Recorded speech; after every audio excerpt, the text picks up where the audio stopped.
வணக்கம். இன்றைக்கி நம்ம பார்க்க போகிற சமையல் அருமையான இட்லி, தோசை, சப்பாத்தி எல்லாத்துக்கூடையும் தொட்டு சாப்பிட்ற மாதிரி ஒரு தக்காளி சட்னி எப்படி செய்யலாங்கிறத பார்க்கலாம்.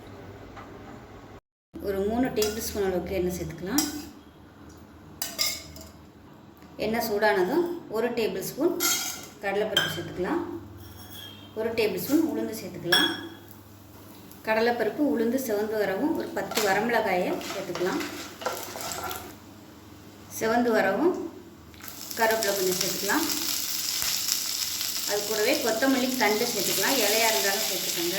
இதோட 2 பச்சை மிளகாய், ஒரு கைப்பிடி புதினா இலை சேர்த்துக்கலாம்.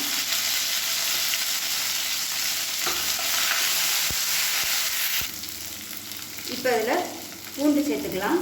ஒரு 6 பல் பூண்டு சேர்த்துக்கலாம். அதோட மீடியம் சைஸாக ஒரு வெங்காயம் கட் பண்ணதை சேர்த்துக்கலாம். வெங்காயம் வதங்கினதும் மீடியம் சைஸாக ஒரு தக்காளி சேர்த்துக்கலாம். 3 தக்காளி சேர்த்துருக்கேன். உப்பு தேவையான அளவுக்கு சேர்த்துக்கலாம்.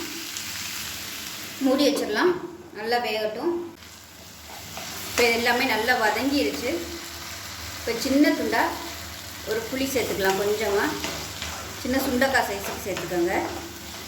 இப்போ வந்து கேஸ் அமர்த்திடலாம். அமர்த்திட்டு 2 டேபிள் ஸ்பூன் தேங்காய் சேர்த்துக்கலாம்.